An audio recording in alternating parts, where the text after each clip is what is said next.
Hello, everyone, and welcome to the Stephen Rockwood Show. My name is obviously Sharky McSharkerson, and I am here with Simon Schmitz, who is from Germany, currently living in Texas. He does technology by day full time, and by night, he is a LinkedIn content producer, coach, and just all around awesome guy. Simon, how we doing, my friend? Man, I'm doing good. Glad to be on here. Excited for this. Yeah, I'm excited to have you on. I know we've been planning to talk for a couple months at this point, A hot probably. minute, So, yeah. so I'm excited that I get to book you for an hour or so and just kind of hear your story. And we're on pretty similar journeys, I feel. So, I already told you my girlfriend's going to leave me for you because you are Yeah. me, just slightly Okay. more successful at the moment. So, At the moment. at the moment, can't hold myself back too far. That's all subjective anyways, if I'm successful or not. But yeah, sure. We have similar hairstyles. Yours is just nicer looking, but I didn't realize I that mean, until I I just showered. So that's fair. I haven't done that in a few weeks. No, I'm yeah, after like 1 month, it was like overdue. So I kidding. figured like let's get all that grime off. Right? Yeah. Just once a month and you're set. Yeah, But and plus it's good for the environment, it saves water, all this about water conservation. that is true. I mean, I personally drink all the water after the shower just to make sure I don't waste it, doesn't go down the Yeah. drain, but do Yeah, whatever works that's for you. fantastic actually. Like that it's very it's mineral enriched too, that water, Yeah, It super cleans you nutrient out from the dense. inside. Little known fact. Welcome to the Steve Rockwood Conspiracy Yeah, Podcast. right. This is health-based science.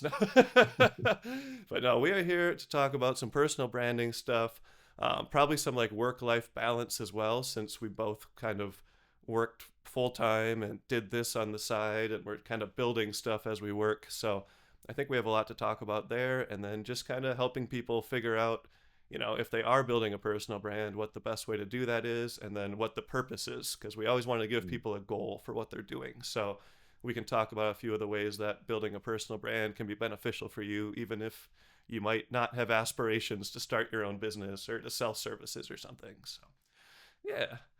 Cool. But before we start, I just want to learn a bit more about you. I know we've talked quite a bit, but I still don't know the whole Simon story. So if you just want to give us a 2 or 3 minute backstory on how you got here and what you've been up to, that'd be awesome. Yeah.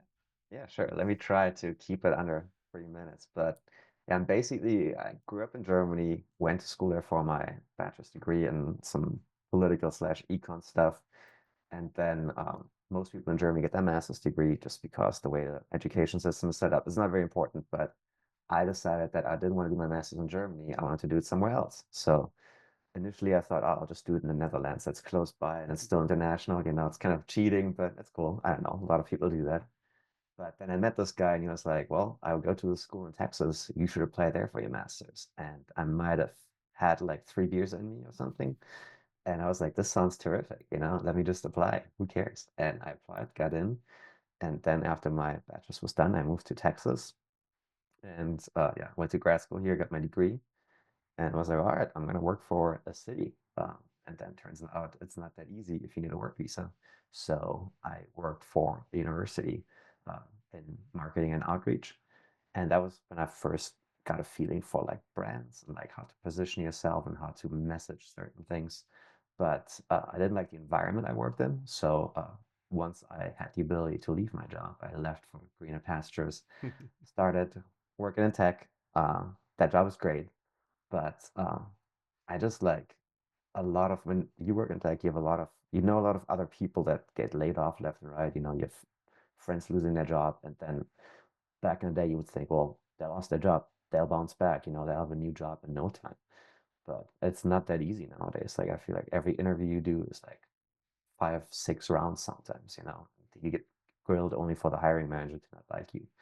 Um, so I was like, my job is great, but can I really do it until I retire? Probably not. There's probably some market mechanisms that will prevent me from doing that. And all the while, I always heard people talk about, hey, build your personal brand, become like, be a brand that you can market to like recruiters, like make yourself more attractive in the job market. So I was like, oh, yeah, sounds good, but I don't really care, I don't want to do this. Like, I don't want my friends to like make fun of me. And then sure enough, I like to post little memes on my personal Instagram account. And just 1 week before I started making content on LinkedIn, before I decided that on a whim, I just posted a cat that threw up on a car. and the caption said like me when I open LinkedIn. Oh yeah. And I was like, ah, that's on brand. Everyone's like, oh, Simon is funny, haha, he hates LinkedIn, Yeah. which was true at the point. But then I saw all these people talk about, hey, LinkedIn is actually a great place. It's pretty positive. It's not super easy to build a personal brand on there, but it's a lot more sustainable than doing it anywhere else. And I was like, well, this is kind of fun. Let's give it a shot. So I figured, well, if shit hits the fan, I want to be prepared. I want to look good on the job market. Let me post about my current job, what I do. So it's very niche. Like I do implementations for SaaS software on urban planning, Okay. which is what I went to school for. So I started posting about that, like take project management tips and everything. And I was boring myself. I was like, what the hell is this? And then to make matters worse, like your friends message you and they're like, what the fuck, Simon? I thought you hated LinkedIn. What are you doing posting on LinkedIn? This is all like some giant like joke you're working on, Yeah. to like make fun of it in a month. I was like, nah, I'm just trying to build something here. Yeah, you've And converted it to the took dark me, side. yeah, that's really what it felt like. That was like the hardest part. All your friends are like, what the hell, dude? Like, what are you doing? Yeah. Because I mean, it wasn't good, the content, honestly. And it sounded very generic. It was very professional. And I did that for like 2 months, middling success, got a few followers, like maybe I had like, I don't know, 700 or something. And then I was like, oh shit, this sucks. I'm just gonna like, I either quit this or I figure something out that actually feels good, and that I'm good at. And because I don't really like quitting, like even when I play video games or something or watch a show, I don't ever start a show or video game and then quit it midway through because I don't like it. I don't know why. Yeah. Not because I'm such a hard worker. You're It's a just like, completionist. I guess so, Yeah. yeah. You could call it that. It's not so, yeah, just for the sake of completing things, right? Yeah. So it's like, okay, I'm gonna figure something else out. And then one day I had an epiphany that my wife was like, when we were going for work, why don't you just talk about like how you grow a brand? Because I used to always give my friends tips because I used to have this meme page way back in the day on Facebook that I grew to like a pretty decent number. And I used to give my friends advice when they wanted to grow like their business on Instagram or something, or Yeah. their personal brands. I would give them a lot of advice because you just, I don't know, through osmosis, like learn a lot of things over the years. And that advice was always good, they said. Like they always put it into action and the results were good. So I was like, okay, let me do the same thing, but cater it a little bit more towards LinkedIn because that's the platform I'm on. And sure enough, started posting my personal branding, felt right. I posted like I talk. And yeah, ever since then, good things have happened. I'm not looking back. So yeah, I don't Awesome. know, personal branding consultant by night and tech worker by day. Yeah, for sure. How long have you been posting on LinkedIn in the way that you like posting? Like how hmm Um, Basically, I had content created for 3 weeks after Christmas because I didn't want to create content over the break. Um, so I had some stupid content for the first week of January still, even though I knew I wanted to do personal branding, but I was like, I did put the work in, I'm gonna post this stuff. Yeah. So the second week of January is when I did personal branding, basically. And Okay. that's when it really, when the arrow started to point up. Yeah. All right. So we're pretty close because I started Yeah. in September. I started posting on LinkedIn again. hmm I posted in 20 like 18 and 19 because I had a different hmm podcast and I just used LinkedIn to get people onto the podcast. So Yeah. I was using it a bit back then, and then I took a break until September of last hmm year, and then it took me like a month or two to actually find my groove. I was just kind of using it as a Facebook essentially. I was just like Yeah. posting my photography, and I tried to make a couple like marketing posts that hmm were like, this is how you should do marketing. And I was like, wow, Yeah. no one cares and I don't care either. So So we have the same exact journey. I think like my crappy content started like I think I started at the end of September. yeah, And yeah, pretty fast I pivoted to marketing and thought that was the deal.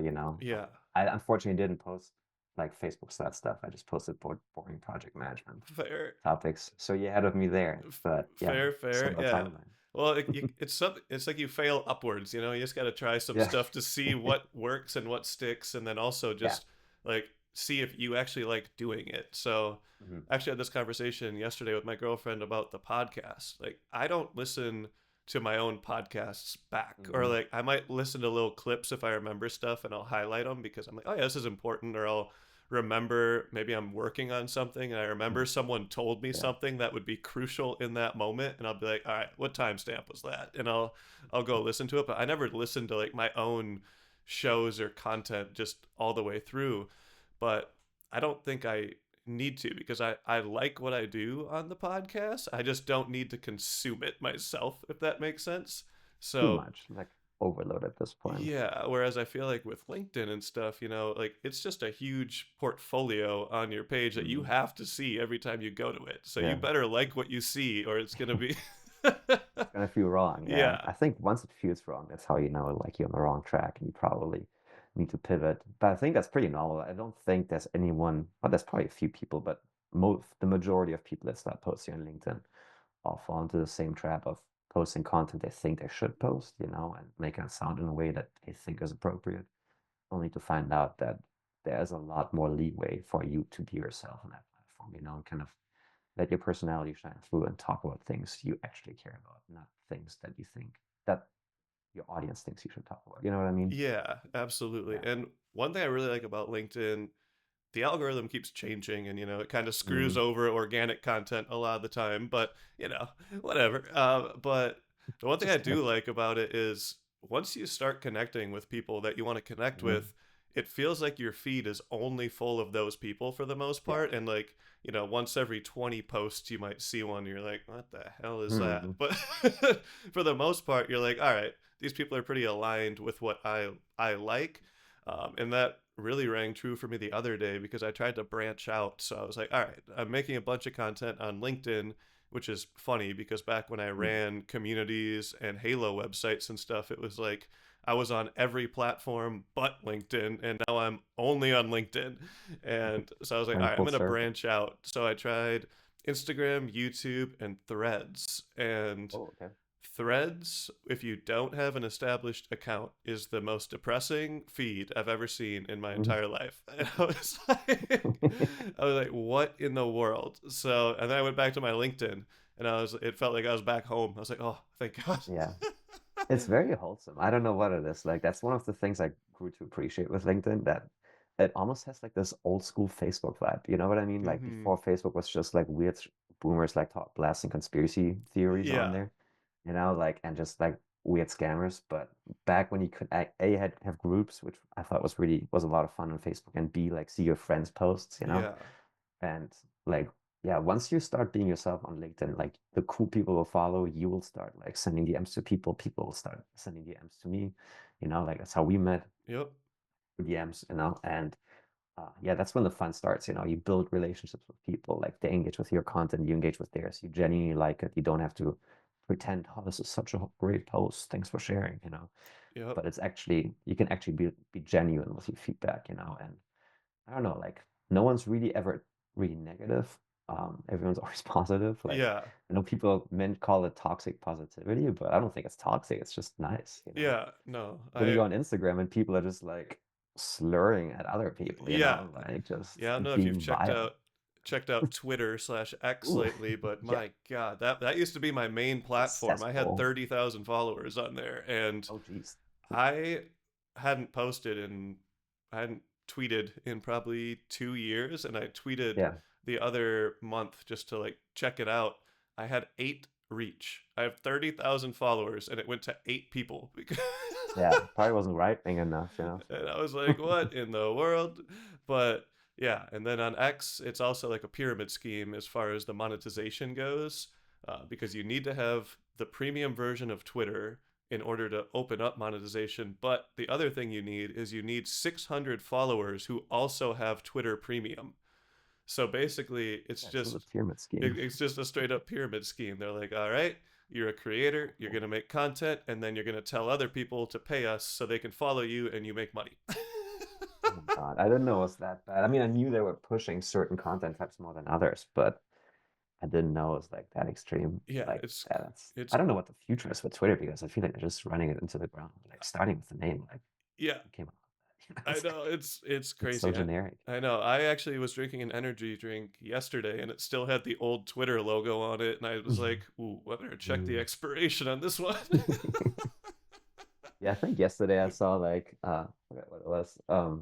Someone was saying something similar about Twitter, and they were saying, yeah, Twitter used to be like this vile, really left-leaning, social media hub. Yeah, Now it's also still really vile, just more right-leaning, yeah, like.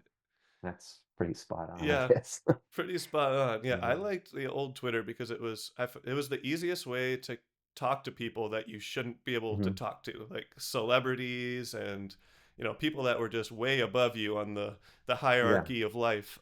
They would respond, or their agent would respond, and you'd get a meeting with them, or you'd be able to talk to them, or they'd just respond in a DM if you sent them one about something. Like I That's met cool. I didn't know. Yeah, Yeah. I met my now ex-wife through Twitter. So Uh-huh. it's like Oh, just that's cool. randomly chatting back and forth about content. So it's Yeah. like Oh, wow. it Yeah. was a great community at the time when it was, because it was fun, and it was, the feed went in the order of when you posted. It wasn't, there was no Hmm. algorithm. It was literally just whoever you follow is who you see, and whatever time they posted, that's when you saw it. So Yeah. um, like the tweets got buried really fast, which was one thing, but you could repurpose content all day. Like Mm.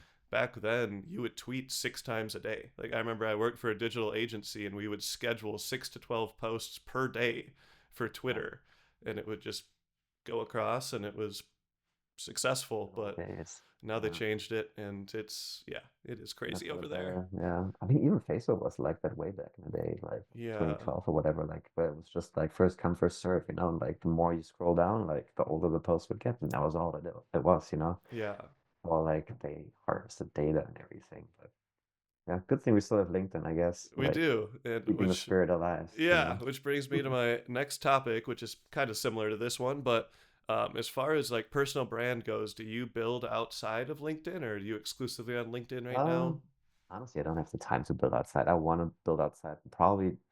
So my thinking is like I think you should usually have a primary channel and then a secondary channel, Mm-hmm.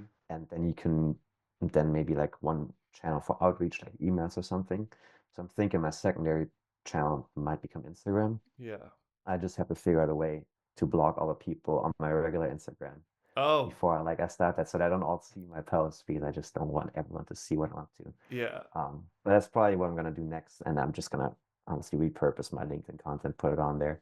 yeah, I post 3 times a week, so I'm thinking if I post on LinkedIn Mondays, Wednesdays, and Thursdays, I'm just gonna post the same stuff with a day delayed on Instagram, then do it Tuesday, Thursday, and Sunday maybe, perfect. Yeah, and that sounds that like a way I good have like a idea. second leg, and yeah, don't risk overworking myself, or Yeah, else and it gets tricky. yeah, you mostly post carousels, right, on LinkedIn for the Yeah, most part? I get the hang of carousels. I don't know why. Like I just don't like infographics. They seem gimmicky to me. Like Yeah, it's just too much going on. And then regular posts just didn't perform. Like if I would post a carousel, even when I started with like the content I didn't really like, um, the carousel would have 4 times the engagement and impressions that like a regular post would have. So yeah, I started making my own carousels, and then I enjoyed the design process of it. I got like markedly better at it. And now I have a template where I can really just write a post myself, edit it, and then have the bullet points kind of like listed in the carousel. And I can just like do them fairly quickly. So yeah, that's why I like carousels a lot. And then I want to do more video content. So I started my first video, I think, this week. And my plan now is to like post at least one video a week, yeah, and just get good at it, because that's one takeaway I had from my first video is that man, you need a lot of reps, yeah, with video. Like I tend to mumble a lot and speak too fast. So I have to adjust that. Editing videos is a whole different beast, I didn't realize it was that much work, and like especially if you want to be meticulous with it, like a yeah, lot of time will go by before you are happy with the finished product. So yeah. yeah, that's kind of my posting strategy. Fair. Yeah, no, it takes a long a long time for video. Like I use my phone to record at Uh-huh. this point because it's so much faster, because I mean, I have over $30,000 worth of camera gear here in like a full studio, and I'm like, I'm Mm, not pulling out the camera for this because it just takes so long to transfer the data and then cut the video up and then send it back to my phone to put captions on it, and then it's just a whole deal. Whereas when I do it on my phone, it's like it's all here. I edit it all on my phone, put it out. It looks yeah. good enough for me. Your videos look great. I thought you would use more equipment. What app are you using on your phone to I edit it? use Blink for Link? my Okay. captions and stuff. And every once in a while, I'll like edit in DaVinci Resolve. That's what I used to edit Mm-hmm. on the computer, and that's what I use for like my actual video work. Mm-hmm. But for my short form content and stuff, I just quickly record with my phone. Cool. Cool. I just have two key lights, and then I have two studio lights. I made a video Mm-hmm. a couple weeks ago that just kind of showed my lighting setup a little bit and the Yeah, differences like in different I rooms in remember. my Mm-hmm. house. Um, but you really don't need much. And I always say, like, if you're just starting out, just one ring light and mount the phone in the ring light, like the one behind me. If people Yep. are Yep. watching, yeah, you can see that one. There's a little mount on there, and you can just set the phone and just put that right in front of you. And like, that's all you need. And it doesn't need to be Mm. super expensive. And just go from there. And like, as you start to enjoy the process more and you want to add to it, like, feel free. But at the end of the day, for YouTube and LinkedIn videos, you don't need the most amazing setup. You just need it to be good enough that people will tune in and not be distracted by how bad something in the background is or Yeah, something. like there's no cat falling off the shelf or something Yeah, like that. exactly. Yeah, I have to like I'm gonna figure out a way to like do it sustainably because like it's too much work right now for what it is. But yeah, I think like I said, like I just need more reps, and I think reps are especially for video important, because it's definitely like its own skill, like public speaking, Yeah. making videos. But yeah, it would be cool to just do it on my phone sometimes, or like have some B-roll where we do things other than just sitting in front of the camera and talking, make it more interactive. But Yeah. that's kind of the fun thing about LinkedIn. I feel like I just learned to do a lot of things I didn't know how to do previously, and I can share them with other people. I get direct feedback if the changes are good or not. And I don't know, I just go with the flow. I think it's important in general that when you start a new thing, doesn't matter what it is, that you accept the fact that you will suck in the beginning Yeah. pretty badly. And even when I started posting on LinkedIn, I knew this was bad. So, but I didn't really care because I was like, it's gonna get better. You're gonna get the hang of it. And it's like I always think to myself in video games when you start a new game, right? Yeah. Like you for this analogy to work, but you basically you don't understand the mechanics in the beginning. Your character sucks. And then you play, I don't know, 50 hours, and then you look back at your first save and you're like, oh man, I can't believe I didn't have a clue back then Yeah. about anything and how underpowered I was. Yep. And it's the same thing with anything in life, whether it's a sport, whether it's cooking, whether it's creating content, whether it's your day job. Like all these things take time and you won't be good in the beginning, most likely. And yeah, as long as you embrace that, like I think it's gonna make the whole transition a lot easier, Yeah. and it's gonna make it more rewarding to learn new Yeah, for sure. And I'm still not the best on video. Like when I don't script stuff, I just go things. with the flow. Like yesterday I recorded an almost 2 hour long podcast, and then immediately I was like, I have an idea for a video. And I just threw my phone up over there and just brought out my stuffies and started making a video. Oh yeah, And that was great, that video. I love that. uh, well, that's an 8 minute video that I cut down to 14 seconds because I was Oh like, all wow. right, this moment was weird. Mm. But like even my 5 minute videos, they usually take 4 takes before I get it because I kind of start with like a basic outline in my head and I know the message I'm trying to get across. And then Yeah. I'll just kind of start talking, and then I'll be like, okay, this video was Mm. 9 minutes long. That is 6 minutes longer than I need it to be. So let's try again. And then the second version is 7 minutes long. And I'm like, all right, Yeah. well, let's cut out this part. And I just kind of keep going until I feel like it's naturally not as boring as I think it is. Yeah. Yeah. I mean, if you think it's boring, then it probably isn't as boring, honestly. But Yeah. I have the same issue because I thought like scripting was the way to go. Again, like I'm just starting this video thing off the cuff. So I'm like, oh, scripting sounds good. It's something you can control. Yeah. Let me write a script, just a few bullet points. And then I filmed myself and I was like starting to talk. And like midway through the second bullet point, I forgot all the other bullet points. Yeah. Took like 4 takes and was like, this sucks. I'm just going to focus on one bullet point and then just like go off the cuff, no script. Yeah. I'm just going to have my hook down. So I wrote the hook down, memorized that part because that's what my brain was capable of. And then the rest of the time I just talked and then edited all the ums and ahs like out of it, which Yeah. kind of took forever. But yeah, I think that's the most natural way to probably make big short form content, just talk off the cuff and then edit out the unnecessary parts because otherwise you just overcomplicate it too much, I think. Yeah, for sure. One thing I tell people a lot when they're just starting out, if they have access to like another camera or another phone, even if it's like one of their older phones that's like somewhat similar in quality, is Mhm. if you record from two slightly different angles at the same time, you can naturally cut when you're like, say you forget the second bullet point and you did the first one Hmm. really well. You can just be like, all right, I'm going to gather myself, and then just start talking about the second bullet point. And when you do Yeah. that, when you edit, just switch to the other camera for a minute, because it's going to look like a natural camera angle switch instead of, and the audience is going to be like, oh, the camera angle switch, but he's still talking. But in That's cool. reality, you gave yourself a break and you gave yourself a natural cut that you can just start from wherever and it looks like fluid. So I like doing that. And if you only have access to one, you can Mm-hmm. instead just change the zoom, like the crop on the video when that happens. So when you need to take a pause, just when you start the next sentence, start it panned in or start it panned out, because it looks like the angle changed and the audience, Hmm. they see with their eyes and they don't like I realize don't the hear the slight transition. like change in your tone or the rhythm that you maybe switched because you stopped talking and started again. That's cool. That's some editing magic right there. Those are the things I like learning. That's what makes this whole thing fun. Yeah, Um, I don't have to probably find an old iPhone. My last one. I always like to wash my iPhone because I'm a little bit of a germaphobe, unfortunately. fair. And my iPhone had cracks in the back, and then one day I washed it a little bit too thorough, and it would play music, but the screen wouldn't turn on. Oh my goodness. Rest in peace. That's so funny. Yeah, I lost my favorite phone due to a Sprite incident. Someone spilled their Mm. Sprite right on my phone. It lasted like 4 years and then it just bricked. And I was Oh, like, oh no, it like shorted or something. And then I just plugged it in again like 3 months later and it worked. And I was like, what? You're a miracle. it digested the sugar basically, Yeah, yeah. first too much, and then it took a few months, and then it was back on action. Yeah, just gave it a juice cleanse and it was good.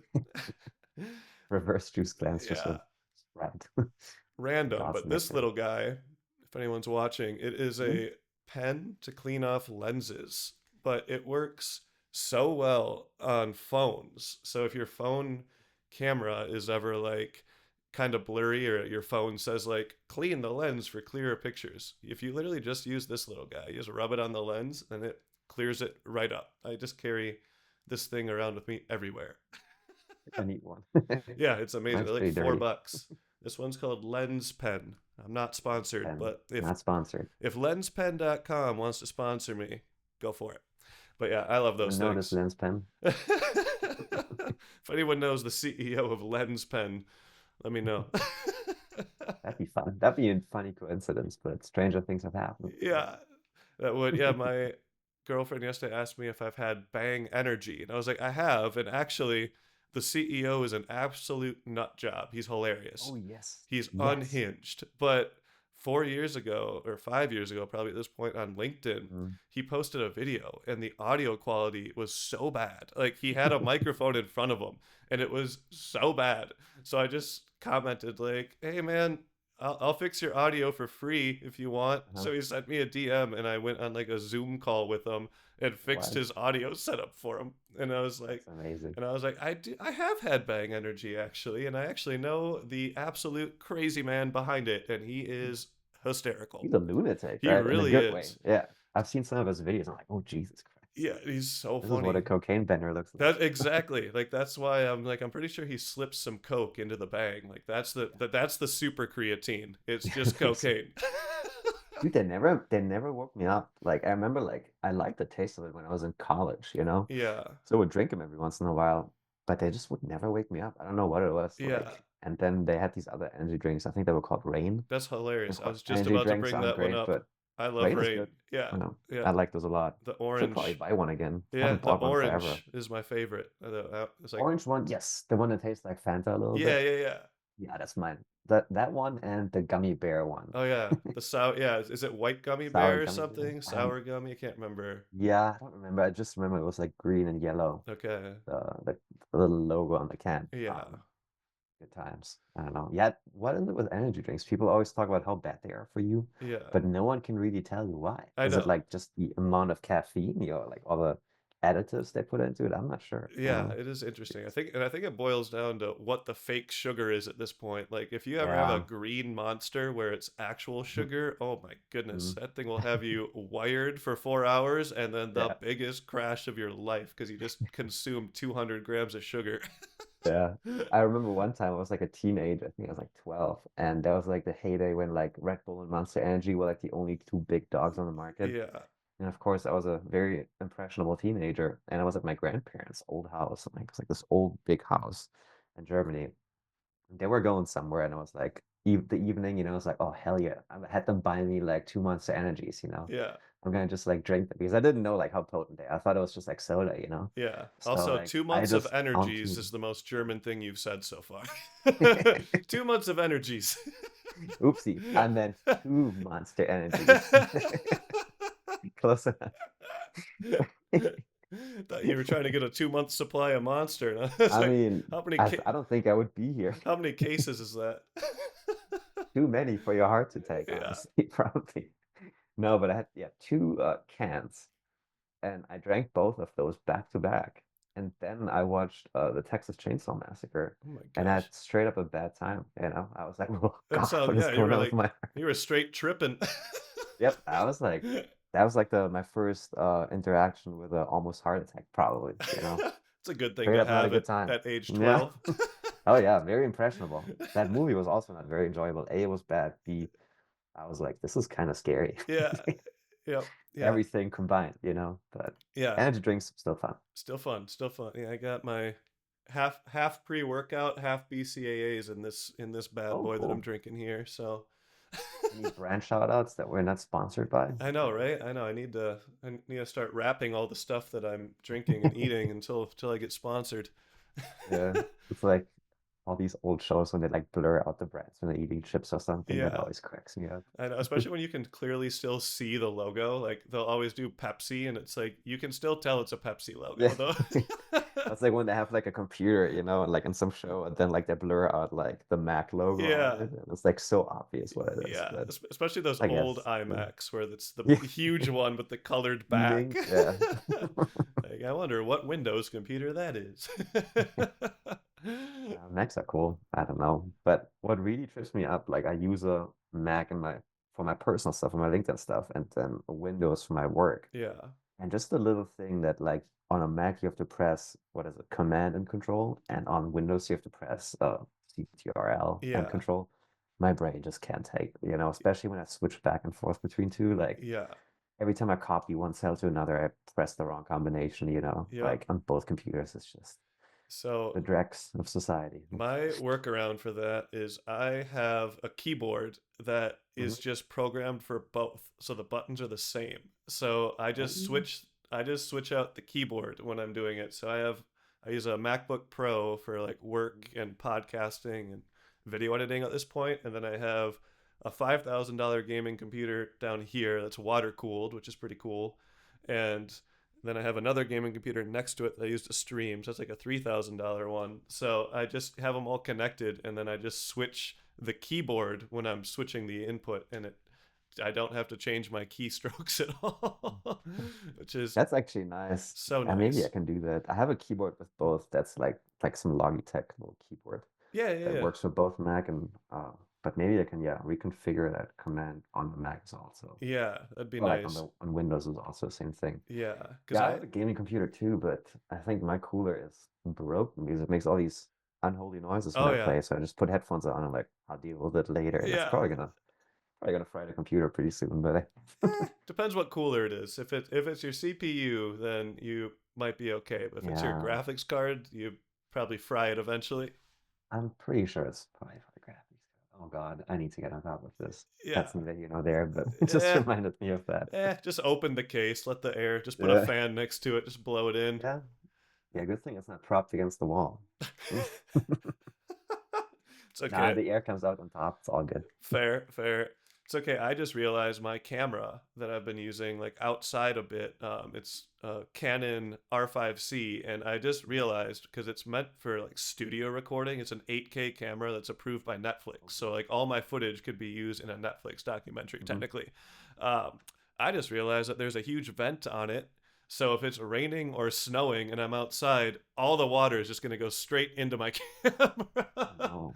Can you maybe buy like some attachment where like it's almost like an umbrella I or might whatever? be able to. They sell, I shit you not, a garbage bag for $80 called like the weatherproof camera bag, and it's Mhm. literally a garbage bag with a cut in the like bottom so you can put the Yeah, lens through it. lens through. That's hilarious.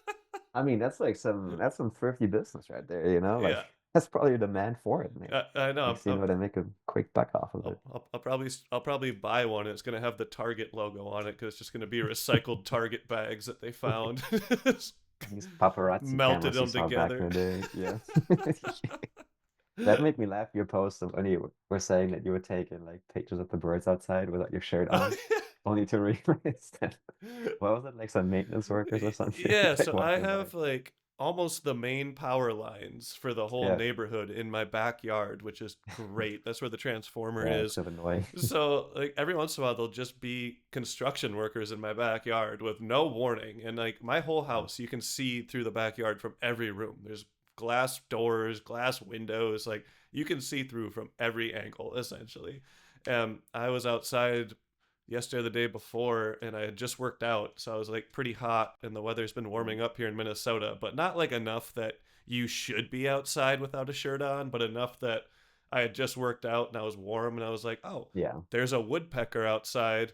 I need to go take a picture of it." So I grab my camera, I have no shirt on, and I just walk out, and the woodpecker keeps moving around. Like it's just going Mm. from tree to tree, and I'm like, "Dude, I need to get a picture of you. What the heck?" So I'm like moving around as well on my porch, and I'm like laying down, I'm like adjusting, I'm looking like a straight goober. The lens I have on is like a foot long, if not more. And then I look up after like 4 or 5 minutes go by. I finally got all my pictures, and I look up, and there's just two construction workers just staring at me in the corner of my backyard. And then they look away, like, What do you do then? You're like, hey. yeah. And I was like, I don't know if they thought I was taking pictures of them Yeah. Oh God. or if they're like, this dude's having an episode right now. Let's just give him his Yeah. space. He's just rolling around on his porch with a camera.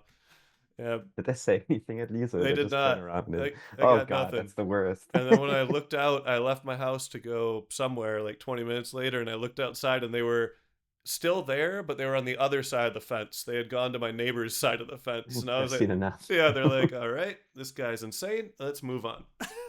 Let's put a dot on that. That's funny. Yeah. The pictures are really nice though, so I guess it was worth It it, you was, know? I'd say it was worth it. I'll probably put one of those You in my should like calendar for figure next out, year. yeah, honestly, because you should probably either make a calendar or reach out to what if there's like a tourism site for Minnesota, you know, it's like Yeah. visitminnesota.com or something, you know, Yeah. reach out to them and tell them, hey, I got a number of pictures I could sell you because I feel like every time I see pictures you post, whether it's like from a walk or like from nature, I'm always like, oh man, maybe we should move to Minnesota, not New Jersey, you know? Yeah. No, exactly. It looks so nice. One of the companies I was talking to a couple months ago, I didn't end up working with them, but I was talking to like their hiring manager, recruiter, and he was from Arizona, and Uh, he loved birding. That was his favorite thing. So every day for like 3 weeks, I would just send him a picture of a bird that I took here. Like just following up. Also, here's a bird I saw. I mean, that's a great way to follow up because I'm sure then he's not getting those follow-ups regularly, you know? Yeah. Other So, than, hey, I loved interviewing you, like still interested in this position, any updates, you know? yep. Yeah. Bird picture, much better. Yep. Yep. I like that. And then that position never actually became a position. So I was like, yeah, whatever. But Classic. Classic. That's the day and age we live in, honestly, you know? it is, So many yeah. stories like that. I know. Like I've never had that experience, but I've had a lot of friends that just 7 interviews, you know, and then they're, oh, we'll be in contact and you never hear back, you know? Yeah, And then you reach out 3 months later, like, yeah, we never filled the position or something like that, you know? You're like, yeah. what is going on? I know. Yeah, the one I don't like that happens, and it's like, all right, whatever. But the one thing that does annoy me is I've had this happen 2 times now where I did like 3 or 4 interviews, and then they're Hmm. like, "We love you. Just this position is kind of niche, or like you're only going to be focusing on this aspect, and we want someone that only does that, and you do all these things. So we're going to find a different position for you." And I'm like, Oh, "Okay, yeah. sure you are. That sounds great." And then they just never contact you Never. again. Yeah. And I'm Yeah. like, just say no. Yeah, it's like a polite way of saying, yeah, you didn't get it, but we don't want to hurt your feelings, so we're gonna put you on some Yeah, wait list or whatever they call it, you know? exactly. And I'm Yeah, like, you could such just is life. You could just send me a recurring paycheck for $200 a month and just give me Sure. no work to do. I'll be fine with that, just to make Yeah. yourself feel better. Work on retainer, basically, Yeah, 200 bucks. Yeah, that's like what? That's like a grocery haul, yeah, at least. yeah. That'd I be don't know, for two people. Like you'll get away with that. That's not bad. yeah. It's a grocery haul or two garbage bags for your camera. One of the Yeah. two. I mean, and you have 40 bucks to spare because it That would is only true. cost you 160 with my head math. That is true. So you can put those $40 towards the mortgage. Yeah. Yeah, we'll be set. Which we will be Living set. large. Yeah. Yeah, but it's, I don't know, the whole job thing is crazy. If I just, when I was an undergrad, like, I feel like I had one friend and he interviewed for Amazon and he had three interviews and everyone's like, oh God, he had to do three interviews, you Yeah. know? And like, I think my first job was just one interview, you know? And nowadays, like, especially in like certain like industries, like you have seven interviews, you know, like, and case studies and homework and I don't know, all these other things, you know? And then you look at your parents, like they never did an internship in their life, you know, Yep. graduated college and just walked into their first job on a handshake, you know? Yep. Yeah, it's Yeah. it's crazy. I had like a recruiter or a hiring coach on yesterday on the podcast, and Hmm. she said her biggest nightmare was they needed to hire, I can't remember how many people it was. I want to say it was like 15 people in 3 months, and it was a 12 round interview process. And she's like, what? Good Lord. Like, That's this is a insane. nightmare for everyone involved. Yeah, seriously. And plus, like, I mean, with people getting laid off on a week's notice sometimes, you know, then what if you have like recurring payments, you know, what if you have student loans or like you have a house payment, you know, or Yeah. someone gets sick, like it's not like you can just pick up and get a new job within like a few weeks, you know, Yep. even if you do everything right. And like if you want a certain job level and you have to go through like five, six, seven interviews, you know, Yeah. that's gonna take you like at least a couple of months usually, Oh you yeah. know, It without a takes paycheck, you know, forever. and that's rough. Yeah. Then Yeah. what do you do instead? You know, and that's kind of like to go back to kind of like the branding aspect, like that was kind of my thinking behind all of it, that I'm not entirely sure what I want to do with this, but I want to add like an extra layer of security in my life because I'm German, I like security. Yeah. I Fair. don't like this uncertainty. I think my job is really cool and I think it's pretty safe, as sad safe as a job can be these days. But what if it's not one day, you know, like do I really want to like look for a job for 6 months, you know, just because the hiring process takes so long and God knows where we are in the with the economy and everything at that point, or Yeah. do I want to have like a second leg that I can build out while I'm still ahead, you know, just in case if shit really does hit the fan, that I have something to show for. And I think that's why I like personal branding. And every time I talk with other people and they're like, oh, we hired this new great designer and or like this new marketing person, and I'm always thinking those jobs I feel like are usually the ones that get laid off first, you know. Yeah.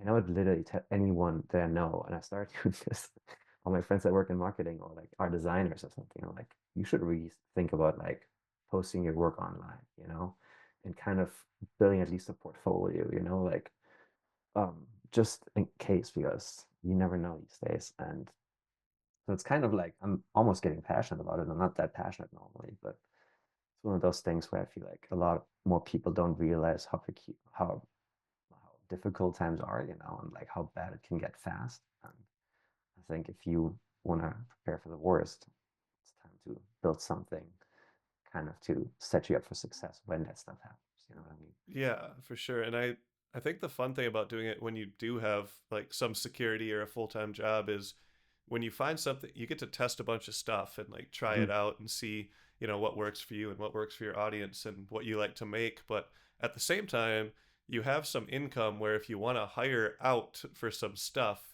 like you can be like, I like recording the videos, but I hate editing them. You can Mm. find an editor or two and be like, hey, let's see what they can do with my content. And Yeah. they might make it completely different but in a way that you like, and you're like, oh, like they thought of Mm. things to put in that I never would have thought of, or they put Yeah. like some b-roll or transitions or music or whatever it might be that you're just like, oh yeah, I never would have done that in my entire life. So Yeah. it's nice to be able to have like a little bit of a cushion sometimes to, Yeah. once you find what you like or what's working, you can be like, all right, now I'm going to go find someone else out there that is really good at that aspect, and I'll just, pay them on a project Yeah. basis or whatever it is. And that's how a lot of YouTubers do it. They just edit Mm. their own videos for a while, and then they'll become successful enough where they're like, all right, I can afford to take this part off my plate. and they'll hire an editor, and then most of them have a dedicated editor at this point where it's like they just have a workflow and their videos are all kind of the same, but that's what people like, so they're just like, hey, like they just find their good match. And I think that that's one Mm-hmm. nice thing about having that security of a full-time job is you have the funds every once in a while to just be like, hey, let's see what this person can do to add Mm-hmm. to my brand. And sometimes it's great, and sometimes you're like, all right, that was terrible, it's Move noted, on. let's Yeah. not do that. Yeah. No, exactly. I mean, that's honestly that's one thing I should probably get better at. Is like I feel like I have this idea that I want to be able to do all the things I'm doing with my personal brand by myself, right? Yeah, Like there were people that were like, "Oh, we can your carousels look awful." They were saying it nicely, basically, but they were like, "They look awful. We yeah, can help you designing it." And I was like, "Yeah, sure, you could, but I feel like it's kind of bugging me that I can't do it myself, you yeah, know? I don't know what it is." So I just tried over and over again until I got decent at it. And the same thing with the video. I mean, I edited a video yesterday and I was like, this is terrible. This sucks, you know? Like, I yeah, don't enjoy this. But then you get this, like, ah, I want to be good at it, you know? yeah, Like, I would like to at least be okay. And then if I still feel like it's too much work, I can like pass it off to someone else to do that work for me. yep, But at least in the beginning, I feel like I want to know how it works, you know? yeah, And then maybe also get a better feeling for it, you know? Being a good editor might make you better at filming video content too, because you know what to look out for and you know these little tricks and tips to kind of help you with editing, where like you clap right after a segment is over, so you know you can cut some portion out, you know, yeah, uh, all these little things. So I'm always a little hesitant when people approach me and ask me if they can help me with something. I'm like, yeah, yes, you could, but I don't know why, but I need to figure it out myself because yeah. you know No, always bites me in the butt. But I was the same way. Like currently I'm doing everything myself across all the yeah, stuff, but I would eventually like to have someone edit my videos because I know they could do a better job as far as like mhm, reels and shorts and stuff, because that's just not the world I grew up in. Like when I yeah, was making videos for YouTube, it was for the video game Halo, and mhm, like we would make montages which are just like compilations of our best clips, and you'd be gathering them for 3 to 8 months per mhm, video. So it was like when you made a video, you'd make like one or two a year, yeah, and now it's like, okay, you make 3 videos a week, and then you also turn that video into 15 different reels and shorts, and then it's like, and I'm like, okay, that's not my style. Like I don't know the viral editing hacks that people mhm, use for reels and shorts. And I'm like, and I know they work because I scroll those things all day, and I'm like, yeah. and I'm like, And like even the candy, most you just boring go through them. topics, they can make Yeah. a YouTube short and it's 30 seconds long, and I'll watch the whole thing and be like, yeah, that was cool. Are we old if we watch YouTube Shorts instead of like TikTok Reels? I feel like my wife always makes fun of me, but I never go on TikTok because I feel like it just would suck me in. Yeah. So I go on YouTube and watch, No. Yep. and watch YouTube Shorts like Yep. some That's what I do old too. guy, I guess. That's what it is. Oh man, but they're good. I don't know. Like I feel like the YouTube one is it's not too addicting, but it's addicting enough where you can spend a few minutes on it, you know, Yeah. It's little like fix in, and yeah, my like lunch or pre-workout exactly. consumption. It's like, all right, I'm gonna sit at the kitchen table for 8 minutes, and I'm just gonna Yep. flip through shorts, and then I'm going to leave my phone on the table while it's playing one, and I'm gonna hear the same short 50 times in a row because it's just replaying, and I'm Oh not next God, to my yes. phone. I've had that happen to me plenty of times. Oh Like yeah, especially I was like this cooking video I watched and like the guy just kept repeating it. And then when I came back to my phone, I basically knew how to do like the recipe by yeah, heart, you know, because I listened to the stupid like shorts so many times. yeah, yeah, I don't know. I just yeah, it's fun to watch YouTube videos while you eat, but I don't know, it's probably not the best thing to do, you know, especially if you're eating with someone else. yeah, But for now it's fun enough, you know. yeah. You can't shake all your dad hands all at Right? once. Yeah, one of my favorite comments I saw a couple weeks ago on a YouTube short was, I dropped my phone, it fell behind the couch. You're welcome for the 500 extra views. It'll never stop. Is that just the YouTube Shorts thing that you have to actively scroll up for the video to stop, or is it the same on Instagram, on um, TikTok? I don't I even know. think Instagram actually stops, if I remember correctly. I think it actually stops or it goes to the next one. I can't remember. Okay. TikTok, I thought it was, yeah. I don't actually use TikTok, so that one I do not know. I've Yeah, me neither. Instagram Reels, YouTube Shorts, Yeah. and then Facebook Reels are just Instagram Reels moved over, which is so weird. But Yeah. Oh God, I watch Facebook Reels, and that's when I feel really old. yeah, well, the Facebook ones are annoying because it doesn't tell you which source it was from, or at least it used to Yeah. not. I don't know if it still does, but then if you hit comments, you don't know if you're going to get Facebook comments or if it's going to bring you Hmm. to Instagram. I think I sent you to Instagram if you do it on the phone at least, like, Yeah. and then it has like a little Instagram icon nowadays on there. But Okay. yeah, I'm one of the few people that still goes on Facebook every once in a while. I still get a lot out of like groups, like Facebook groups. Yeah. They're just fun. I don't know why. That's like the last wholesome part of Facebook. Yeah. I mean, all these different groups for, I don't know, my car, for my video games, for cooking.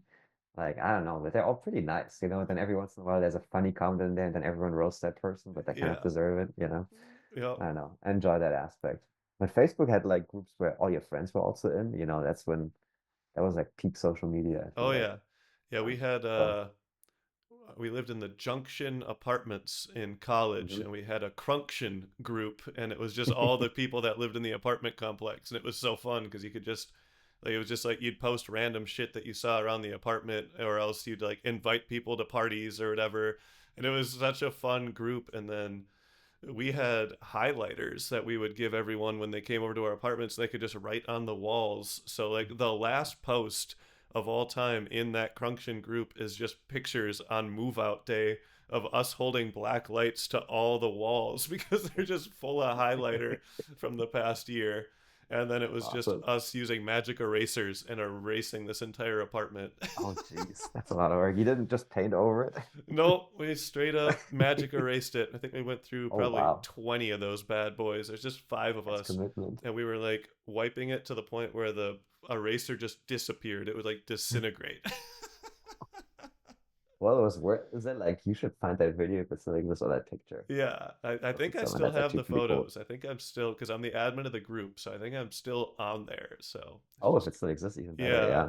So I should go snag it. Yeah, we had that. And then we had a sledding one where we would take lunch trays and we would grease them up with Crisco and just go down the hills behind the apartment in the summer. And then in the winter, we'd take trash bags and just put like Crisco or grease on them and just go down the hill with trash bags. That's fucking It funny. was I don't so know. funny. I've only done regular sledding, but that actually sounds more fun. Oh yeah, And you're more tied to the ground, I it's a guess, lot too. more fun until you hit a rock. Yeah, especially with only trash bag being the thing between you and the Yeah, rock and your bum. yeah. It wasn't the most ideal, but it was a lot of fun. So yeah, we had a Dude, group for honestly, that yeah, too. sledding is low key a lot of fun, but you also get into pretty tricky situations. I Yeah, remember when I was sledding as a child, there's so many times where you fly through the air, your face first, and you land in the snow and you don't really think about it. yeah, But it's not just always snow, especially if you're like not living in Minnesota and Germany where it's not snowing that much sometimes. yep, And the snow is it's just like a little layer. Like landing with your face first is not always the best idea, I guess. yep, But I yeah. have all my teeth still, so That's I was spared, which is nice. that's good. That's good. Yeah, I always say if I like forget something, I'm like, oh, that's because of that one sled hill I went down when I was 8. Well, I guess you can't use tennis balls to the head as an excuse, like how people that played football always Yeah. say, "Oh, it's just all the concussions or whatever." Yeah, yeah. I guess yeah, for tennis I can just complain about tennis elbow and achy Your elbow, joints. yeah. Fair enough, fair enough. I've heard that tennis, I mean, I played tennis too growing up, but isn't allegedly tennis one of the best sports to prevent cardiovascular disease or something? Yeah, tennis is really good. Hiking. Yeah, tennis is really good. Pickleball, like I make fun of pickleball all day because Oh, yeah.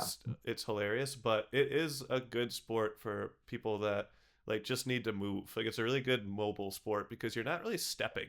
Like I always tell people it's more about bending and reaching than it Mm, is about moving. So it's like a good way to like stay agile and mobile, like especially like your yeah, shoulders and elbows and just joints in general because you're not really running. Whereas tennis, especially singles, like you're sprinting back and forth the entire yeah. time. A And lot of stop and go. yeah, and pickleball is 2v2 and it's on half the size of a tennis court. So it's like, Oh, that's why it's so much popular. I was always wondering, why are these guys not just playing tennis? yeah, yeah, it's But it makes because, sense because it's smaller, right? yep, smaller. Ah, okay. And there's actually a neighborhood here a couple blocks away from me, and they set up. I go on a bike ride all the time, and I think it's Wednesday at 5 Mhm. p.m., they shut down their little cul-de-sac and they put two pickleball nets out there, and the whole neighborhood Oh, just that's plays cool. pickleball. That's cool. I mean, I make fun a lot of pickleball. That's like what LinkedIn used to be for social media for me is pickleball with sports. You know, Yep, I just poke fun of it relentlessly. I probably shouldn't. I played it a few times. It's fun. But yeah, I don't know. Like, wasn't there like a report where some of the big health insurance carriers was like complaining that there was like an increase in injuries with people 50 and up that's because of hilarious. pickleball? I could see that. I mean it. Yeah. Yeah, I could definitely see My that. wife's on tour at ACL playing pickleball. Oh my gosh, that is crazy. Yeah, when I was That's not a teaching, cool story to tell anyone. right? Yeah, yeah, when I was teaching tennis, I would like when the kids were clearly just done with tennis for the day. This was before Uh-huh. I didn't even know what pickleball was until I started teaching there in 2010, and they had pickleball stuff just because they just had it in the back. So when the kids just were done with tennis for the day, I'd be like, "All right, we're done playing sports. Let's play some pickleball." That's cool. That's cool. Didn't Nadal play pickleball or who was it? One of the big I'm not former tennis greats I'm not sure, but that that'd be like did some terrifying. pickleball. I would not want Roger Who was it? Federer or Rafael Nadal I five think it feet was away Federer from me actually. smacking a ball. Yeah, no, right into your face. Well, the good thing is they can aim, you know, so not Yeah, necessarily really mad at you, and then they can probably really aim for your face. yeah. But I think they're too nice for that, most likely at least. But have you played paddle or paddle, whatever you call it here? Paddleball or like squash or Yeah, it's like it's I think it's from Spain. It's getting pretty popular like in Europe, but it's basically like this you're playing in a tennis in a glass container for oh, lack of okay. a better phrase. Yeah, Is it so paddle? like I think it's paddle. racquetball, like racquetball sort of. Yeah. Yeah, I think I'm pronouncing it wrong, but that's a lot of fun too. It's a little bit like racquetball, I guess. Okay. But Yeah, that one is deceiving because even yeah, when I was like full time playing tennis, I went and played racquetball and I was dead tired in about 6 minutes. yeah, Like, it's a great workout, even better than tennis. yeah, But like those, at least the ones that I saw in Germany at my old tennis club, they put one up, like one paddle thing, and it was in the blistering sun, and it was just like this glass container. oh And my like every time gosh. you were in there, you were like just it was like a sauna, you know? Yeah, that Like sounds that's how you get skin cancer. yeah, that sounds Lying awful. right there. Just magnifying the sun onto you. Yeah. But I low-key like that about tennis that like when you play on like the ash court, that you get pretty sweaty obviously, and then like all the dust gets collected up, and then you always have, like these sweat stains running around like making a crease in the dirt on your arm or Yeah. something like that. Yeah. It's the little things. Yep. Yeah. I remember once I took a break and just watched my friends play for like 2 hours. It was a blistering hmm summer day and I was shirtless against the fence. And then when I got home, I had a fence Oh no. tan line all the way across my back. So I had like the X pattern all the way through. It's actually pretty cool though. Like that's one of the better ones. Like better than having like a hand on your back or something, Yeah. Yeah. like how people Hand on put your items on your back. back. Yeah, Classic. when I was working for a construction company for 4 years, I'd always laugh because by the end of the summer, like everyone were in the field would be wearing Mhm. sunglasses the whole time, and then like they'd take them off for a break, and they were just straight up raccoon eyes. Like it was like the tan lines were insane. That's funny. It gets pretty hot up there too, right, It Minnesota? does, yeah. Like I mean, we break 100 sometimes, but Oh, it's really? just in the humidity and the sun. Like, yeah, certain times in the summer, like it is blistering. It's either But last summer or the one before. It was awful. Like we were in the 90s for way too long. yeah, wait till you go to Texas. Yeah, no, thank you. I remember Uh, I was in Las Vegas for a trade show and it was yeah. 3 a.m. and my coworker and she was like, "Do you want to go grab a drink?" And I was like, "Yeah, sure." So we went out. I was like, "Let's go outside. We haven't been outside all day." So we walk outside and we get on the sidewalk and you could feel the heat like burning the hair on your calves. And I was like, Oh "Nope, we're going God. back inside. This is terrible." Oh no. It's like Yeah. radiating. At least it's dry heat though, Yeah, like it in does make a Texas heat, difference. it's just wet and it's relentless. You can't find shade or anything. Yeah, But I feel like most of the US is just humid, right, in the summer, maybe it except for the Pacific Northwest, yeah, it I seems suppose. pretty humid. I like Yeah. California. Like I lived out there for a couple months and Oh, I you did? liked I Yeah. liked the weather there, but I didn't like that it never rained. I love rain. Yeah. It's like my favorite. Yeah. So I didn't like that part. I lived there for 4 or 5 months and it rained 1.5 times. I'm calling the one a Yeah. half because I didn't even know it rained. That's how little it rained. Well, funny story there. Like I've only been to LA once, and that was like 2 years ago, I Yeah. think. And they apparently get like 1 week of rain tops per year. And while I was there, they had that 1 week of rain, so it was raining every day. Oh my goodness. So That's I got so the funny. California rain at least. But yeah, I don't know. Lost my train of thought. But yeah. I remember moving to Texas thinking I'm so sick of the rain because it would always rain where I'm from. Yeah. Like my hometown is a little bit like in terms of weather, it's like Seattle probably. It just rains a lot of the times, Okay. like mist. Um, and I was excited to move to Texas because I thought, oh, it's gonna be summer all year, you know. Yeah. But you underestimate A, how hot it gets with humidity, and B, how much you miss the seasons, right? Like the cozy fall, like the Christmas atmosphere and all of that, you know. So Yeah. after a while, you really learn to appreciate it, you know. And now every time it rains, I'm like, Yeah. you know, like time to turn the PlayStation on, the Oh computer. yeah. Oh, you're a PlayStation guy. I'm an Xbox guy. Yeah, that's why I never played Halo. I don't Yep. know. Fair. I I never was played myself. PlayStation at the beginning of my life, Uh-huh. like PlayStation 1, PlayStation 2, and then WWE Raw, the wrestling Oh game, yes, was only on Xbox. I So I was remember like, all right, I need an Xbox now. that. And then I, Yeah, I don't know. I could never do that. I even the PS3 was not as good as the Xbox. I know that. yeah. But I just had like the cool exclusive titles, and I play primarily like only single player stuff, Hmm. and that's mostly A because I'm not good at multiplayer stuff, and B we had terrible internet Fair. growing up, so like, I would try to play like Modern Warfare with my friends, Yeah. and I would get kicked out left and right because of my ping, you know. So I Yeah. never really got into it, but I had a lot of friends that played Halo, and I would watch them, you know, and play split screen with them, and I would visit them. Yeah. But I bought the collection on Steam. I just have Okay. to play Nice. Yeah, the the single Master player Chief ones. collection. Yeah, Yeah. exactly. Just so I can Nice. say I've played Halo, you know. But Yeah. Well, that's some one of of my my favorite big ones. games, like PlayStation wise, were Final Fantasy, Ratchet and Clank, Jack and Spyro. I loved, or not Jack Yeah, and Spyro, Jack and Daxter. Not yeah. Jack and That Spyro. would be a cool That's a combo weird though. crossover. But yeah, I loved all those. Final Fantasy X is still my favorite game. And That's a then great game. Yeah, The Legend of Dragoon for the original PlayStation is like Final never played that. Fantasy, but Yeah. it's a four discer because they couldn't Oh, fit it all jeez. on one disc, so it's just That's how you four know it's good. discs. Yeah, so that's a fun one. I really like that one. Uh, That's awesome. Ratchet but and Clank is amazing. That's one of my favorite series. Like, yes, I'm always super excited when it comes out, and I try to get all the achievements for it. You know, just it's yeah, like it, valor, it's pride for so me. fun. Yeah, the weapons are So wholesome. fun. The Yeah, storyline is always hilarious. Like the bad guys aren't even really bad. They're like you're kind of yeah. cheering for them the whole time too because they're just so goofy. I know exactly. And Ratchet is so fluffy, especially on the PS3. You know, you can see like the little fur on the side. Yeah. You're always like, oh, what a nice little booger. Yep. Reminds me of my cat. Yeah. Yeah, video games are fun. I don't know. I like it because like most of my friends that you stop playing video games after a while, but I don't know. It's like a nice throwback to your childhood. And like I Yeah. think if you're not getting sick of it, why stop? You know, like I do all my other stuff. I like I have my life under good control. You know, I don't see why I wouldn't be able to play video games. I think a lot of people just stop playing them because they think that's what adulting looks like. You know, and Hmm. that it's a huge waste of time. But if you think that's a waste of time, but then you sit down at the end of the day and just scroll your phone for 2 hours, you know, Yeah.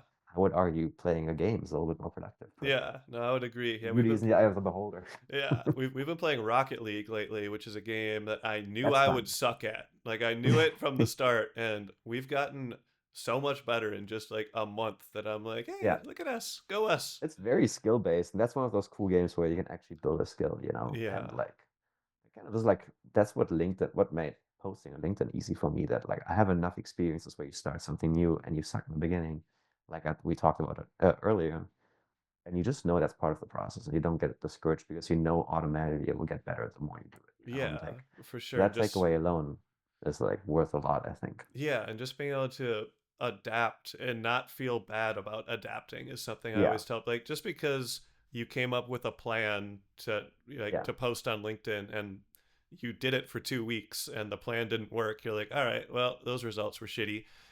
It doesn't mean just because you had another month of that plan ready to go that you need to do that. Like if you know and you see the results, you're like, okay, clearly this isn't working.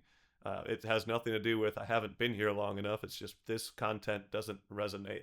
You can just be like, you know what? I'm gonna switch gears, and you don't have to feel bad about like failing on the first one. You can just look at it as like, hey, I thought that was the way forward. Clearly, it's not. Let's yeah, try this. yeah, yeah. That's like, I mean, people in econ, like econ, has like this concept of like sunk cost fallacy, you know, Yeah. that you double down on a bad investment or you double down on a bad decision. And I think a lot of people fall into that trap still that they think I put all this effort into this topic. Like you said, I thought the strategy for this, I'm not going to pivot, even though it's not working, you know? Yeah. Like the earlier you pivot, when you realize and your gut tells you something isn't working, the better off you will be and the more pain you save yourself in the long term. You know, Yeah. just having a feeling for that. That's another thing. I mean, all these things like you don't, you're not born with those things. You know, you have to learn them a lot of times the hard way. Hmm. And I think that's why people get discouraged that they think this should work from the get-go. Why is it not? You know, like I thought all these gurus told me if I start posting on LinkedIn, I would have 50,000 followers by next month. You know, Yep. why am I like only dealing with 200 people here? You know, Yeah. people just lose sight of that, that just all good things take time, you know? And Yeah, for sure. yeah. And I think a big thing too is like marketing is at its core very easy because it's just Hmm. communication. But at the same time, that makes it super difficult because Yeah, it's not specific. Yeah. yeah, and And everyone can technically do it, but it's all at different levels. So you're competing mhm. with, especially when you're first starting, you're competing with all these other people who are just starting and they also don't know what they're doing, but depending on, how they market themselves and how they connect with people and network, like their system might end up working just because of who they are as a Yeah. person. And you might try and replicate that same thing and it just doesn't work because you're a completely different person or people look at you in a different way or you communicate in a different way. And Mhm. it's like, so not everyone's playbook works. So just because you see someone else has this successful strategy, if you try and implement it for yourself, it might not resonate just because it's not authentic to what you actually are, and people can usually see that pretty quickly. Yeah. And like, but some people think they're just doing something wrong, even though, like, if there's a guru that he tells me you have to do this because this worked for me, you know, Mm-hmm. like they might even not know better, you know, they think because it works for them, it will work for everyone else, you know, Yep. but a lot of those people, for instance, like if you follow advice for someone that started growing on LinkedIn, I don't know, 5 years ago, you know, and they now have 300,000 followers and they tell you this is exactly what you need to do. Like if you put a CTA at the end of your post, you will have, the followers will like just fall down like rain on you, you know? Yeah. And it's just not the case anymore. Like I think they a lot of times like still like bring up concepts that were accurate maybe 5 years ago, where LinkedIn was a different ballgame, but they're not really applicable anymore. And people still think they are applicable because they're coming from these successful people with a lot of Mm-hmm. followers.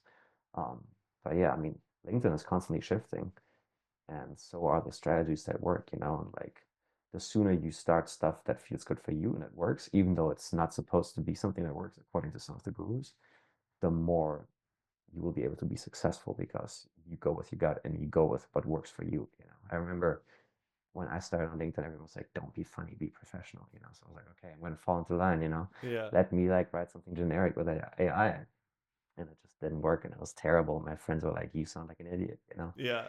So then I just like started like writing like myself, like riffing a little bit, you know, and it became more fun. And actually, people resonated with that more than with my generic stuff. Yeah. Big surprise, but yeah, that's one of those examples where yes, it's good to have this advice, but build some like come up with advice for yourself that's applicable to you because every person is different. People will resonate differently to you and your personality than they most likely will to someone else with a different personality. Yeah. Um, yeah, just be adaptable, like you said. Yeah, for sure. And I think also one thing you have to think about is like the people that built a big following, say 5, 6, 7 years ago, and they did it their way might have been a new way that other people hadn't done yet. So now we're 5 years into the future and stuff's changing, algorithms change, the type of content people like and they consume changes. So like just because what worked for them 5 years ago is what they're still preaching, it doesn't mean that in 5 years what we're doing today isn't going to be Yeah, what we're preaching because we're like, hey, yeah, like we changed the game. This is how it's played now. This is what you need to do. And it worked for us in 2025. And then in mhm, 2028, we'll look back and be like, can't do that anymore. We got to do. yeah. That's what I hate about these posts where I talk about like, oh, you need to do this format only, you know, to be successful because this is what the algorithm pushes. Yeah. Yeah, that might be great, but what about the algorithm pushing something else like in half a year, you know? Are you Yep. gonna completely pivot your content or you just do what works for you, you know?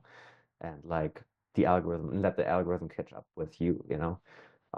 People always talk about, oh, infographics are the way, then videos are the way, like carousels are the way, text only posts are the way. It's like that shifts so often and so frequently Yeah. that if you follow that trend, you'll never catch up, you know? And instead, just do what feels right, like you do with like when you post pictures of nature. Like no guru will tell you post pictures of birds on Yeah. LinkedIn, but it works for you Yep. because it matches your unique personality and like your style. Yeah. And that's not some advice you will find from someone else. That's advice you have to come, or like that's a guideline you develop yourself, basically. Yeah, for And sure. those will stand the test of time, I think. Not Yeah. like cheesy, I don't know, some Yeah. cheesy frameworks. No, I agree. Yeah, and like Lewis or Louis Butterfield, the video guy on Hmm. LinkedIn, I like that he did a post like for like a week or two. He just did text posts just to like Yeah, show that like yeah, I do video and that's what got me popular, but look, text posts work I too. can do this other thing too. Exactly. Yeah. And I should probably do that. yeah, Pivot a little bit. I get like I mean, that might be like one of my weaknesses where I just get too comfortable with one format, and I just want to stick with it because it yeah. works, but that's how you become stagnant. And ideally, you want to be a little more nimble. So I guess that's why the good thing about the video format is, like me trying that out. Maybe some text only formats, but right now I have like some bandwidth where I could probably post more, but I'm kind of hesitant to do that just because I know how fast you can burn out and you feel good one day, like and make a bunch of content, but then you have to sustain it, then Hmm. like life gets more busy and then what are you gonna do? You're gonna pivot back to less content. That's not that easy. So I Yeah. think being like content with what you have, uh, and like content with what you're doing without rocking the boat is more sustainable than just going all in and just burning yourself out. Yeah, for And now you're sure. realizing it a lot of times. Yeah, and one thing I like to do is when those days of like motivation or inspiration strike where I'm like, today's a content day, what I like to Yeah. do is I'm very much someone that when I make something, I'm going to post it in like 2 minutes as soon as it's done. Like Hmm. even this podcast, I'll go through an hour and 40 minute podcast and I will get this published within an hour of hitting stop on the recording. And Yeah. I've been much better lately about being like, all right, I'm motivated to make content, but I'm not going to post this content for two Yeah. weeks. So I have this backlog where, if I do take a break or I do take an entire week of just recording podcasts with people, so I'm not going to have time to make content, I can just open up this file and I'm like, oh yeah, that Steve of the past did some good. That He made some good stuff for me. So I just copy and paste it over and I can post it or schedule it or whatever I want. So sounds fun now. yeah, I do like that where like when I'm having a day where I feel like either I have the time to do it or just the motivation to just make some posts, I'll just be like, all right, I'm going to make 5 posts today, but I'm not going to post any of them.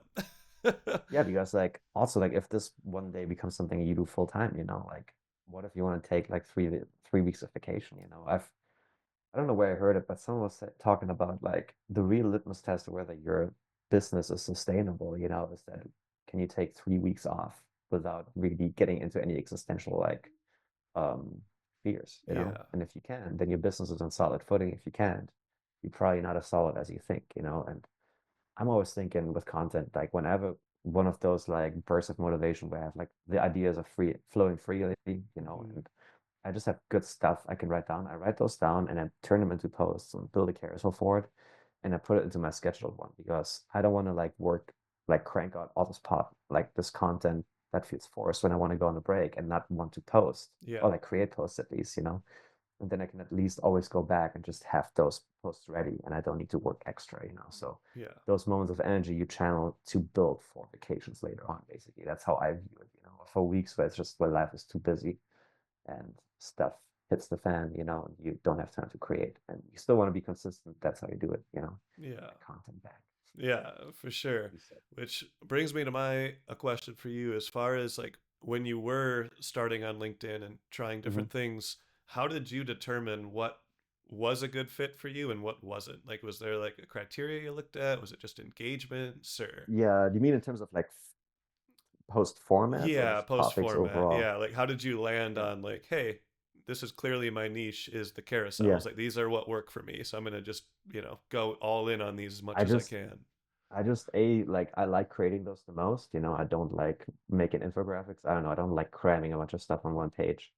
And B, yeah, that performed by far the best. It was pretty easy for me. Like I was like, yeah, this is like 5 times the engagement and impressions that I get with any other posts.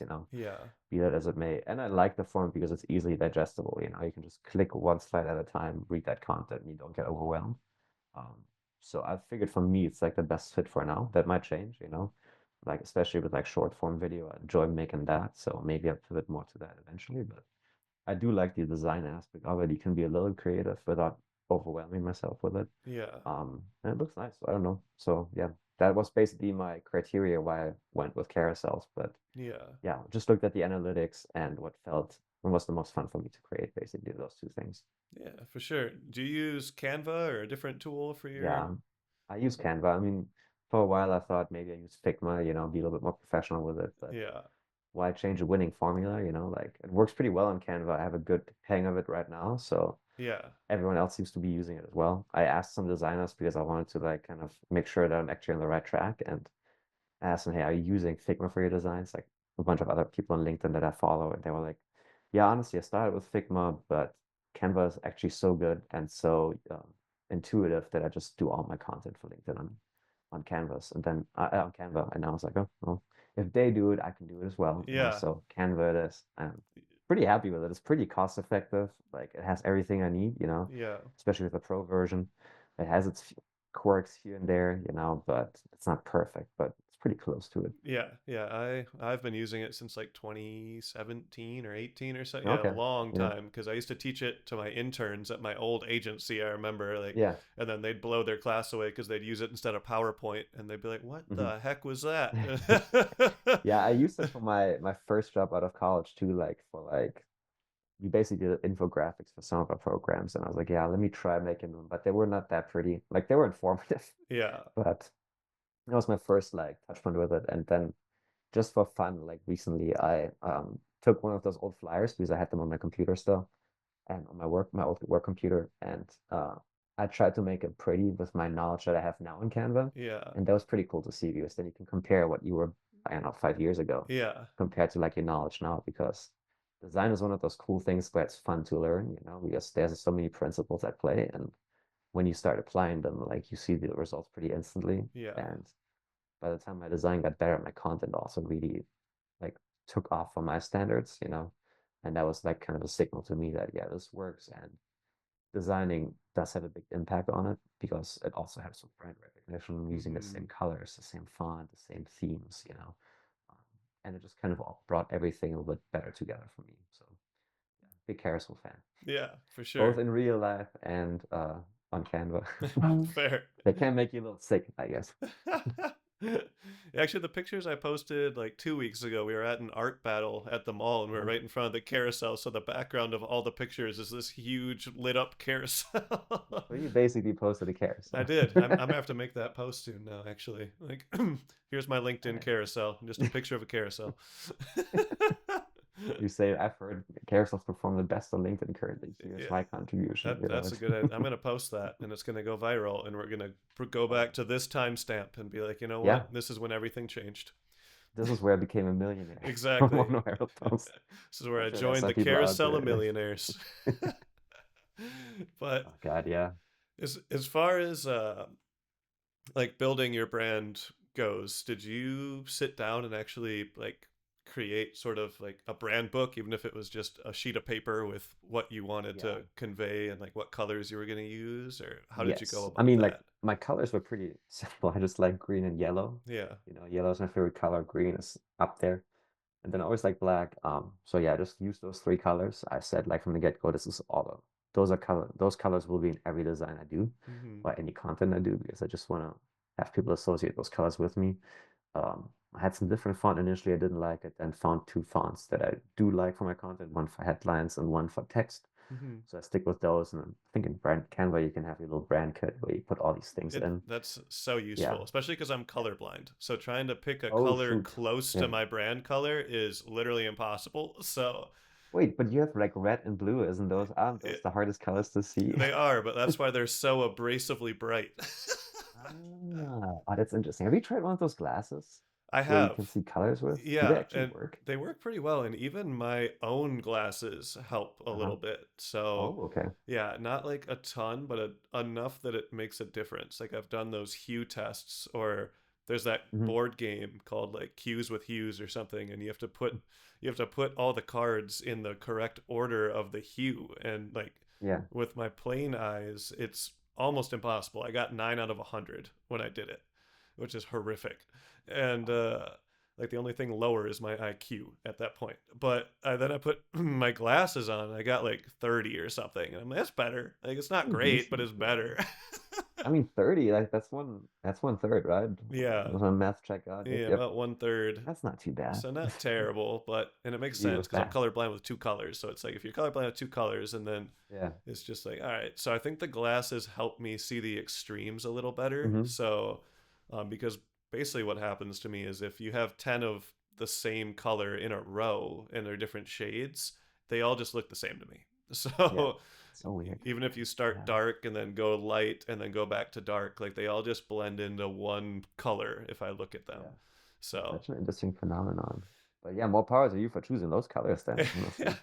Like, how did you come up with your brand colors then? Did you Uh, just want to say, screw my color blindness, you know? pretty I'm gonna pretty show much. who's So I boss. love blue. I've always liked blue. All my cars Uh-huh. are blue. Like I have a like my SUV is basically my blue brand color essentially, and then I have a other car like a Yeah. sedan that is a pretty blue, I'd call it. Yeah. And then I had a bright yellow convertible for a while, like a sports car. And That's awesome. so Yeah. my colors are kind of, I was like, blue and yellow, I like, but I like bright Hmm. blue and yellow just don't Yeah. work together. Like it's literally blinding to anyone trying to read it. Yeah. So I was like, I'm going to choose another color. And I like pink. Like, Hmm. is my water bottle here is Yeah. quite Yep. pink. I love pink. So I was like, I like pink, but I don't think that's a good color. Like it looked very babyish to me. Like Hmm. bright blue and pink looks like a baby Yeah. store. That's fair. So I was like, I want it to be fun, but I need to choose something. So I just kind of messed around with some different reds until I Hmm. found something that I could easily put in a background and still see stuff. And that my skin tone wouldn't like turn bright red in Mm. contrast to the background if I like put a picture of myself over the red. So Yeah. that was kind of how I decided on it, to be Oh, cool. honest. And then I do bring the yellow in every once in a Hmm. while, just because, especially for my shorts and like my videos on the captions, I usually do blue and yellow for the captions for like Hmm. highlighted video or highlighted words, That's a good and one. I feel like that works well, and it gives me like a good amount of stuff to work with, and Yeah.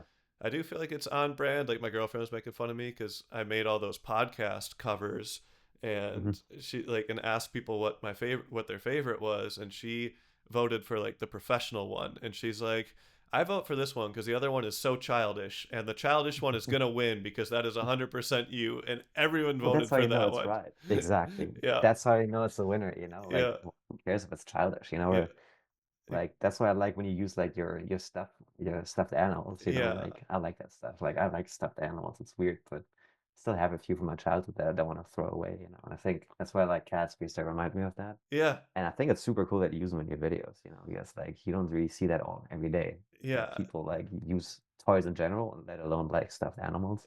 So that's a super cool like little brand feature, if you will, that Yeah, you I do like use. it. I actually have a meeting with someone in a couple hours here, and he requested that I bring Lucky to the meeting. So I was gonna say, do I you have a have meeting Lucky with sitting Lucky, over there. your business partner? Yeah, my business partner, who I gave a concussion to yesterday when I Oh threw him to yeah, the ground. tragic. That was so Yeah, yeah, but awful. yeah, I Poor know. Lucky. But yeah, I don't even know how that came to be honest. So I don't know. It's Like pretty funny though. I like it. yeah, Yeah. I don't know what happened. I just one day I just made I was like I need to make a video, and I come from an animation background. Like all Hmm. my videos used to be animations. So I ran that business for like 8 years or so where I was making animated videos. So in my brain, I wanted to explain this concept of building a community on LinkedIn. And I was like, in my brain, it just went straight to animation. And I was like, Hmm. I don't really want to do that because I did that for so long. It's not really like my old brand was animated social. My email is still at animated social. And it's like I liked that brand for what it was, but I like kind of moved past You animated evolve. videos. Yeah. And so I was like, what can I do that's kind of similar in like a fun tone, but I don't need to animate. And I was just looking Yeah. around my room, and I was like, I have so many stuffed animals and plushies. Like, why do I have all these? So then I was like, let's just make them the star of the show, and they'll be my animations essentially. So That's cool. I just use those, and yeah. It worked People are well. latching onto it too. Like they know who Lucky is and Yeah, everything. so it's It's pretty nice. I'm gonna cool. start introducing him in the newsletter a bit more because it's called the Yes. Motivational Penguin, and Yeah.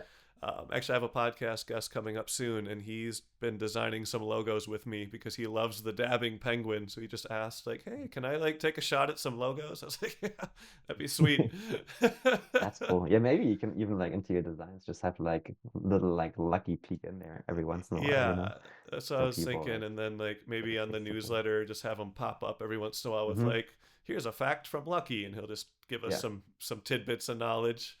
But yeah, Lucky's Corner or something like that, like the exactly. last Yeah. segment, So I'm still working him some out, general stuff. but we'll get there. Yeah. If you have any Pretty ideas solid for plan. me, send them over because I'm always interested in new things, and sometimes I just people will tell me something that I'll never have thought of on my own. They'll be like, "You should do Yeah. this." And I'll be like, "That is the smartest thing I've ever heard, and I never would have thought of that." I mean, that's honestly like a great way to like develop stuff in general, be receptive to like feedback from others. I Yeah. think a lot of people, especially if they have success early on or like somewhat are somewhat successful as they do, like they stop listening to others because they think have it all figured out. But even if you do have everything figured out, which I don't think there's anyone that has, but hypothetically, if you did, like you probably would still benefit from a second pair of eyes on Yeah. something you see all the time, because there's things you just can't see from unless you're from the outside looking in. Yeah, for You know what I mean? sure. So I'll Well, think of some stuff. I'll it, let you know. yeah, shoot me a DM or just come back on the show next month and tell me all about Heck it, and yes. then we'll build in public. I'll do the Oh stuff. yes. People can see me implement the new stuff, and we'll see how it Yeah. goes, and we'll rendezvous back and talk about it. Hell yeah. I like Oh, it. Building in public. That's how it's done. yeah, no, it's been fun.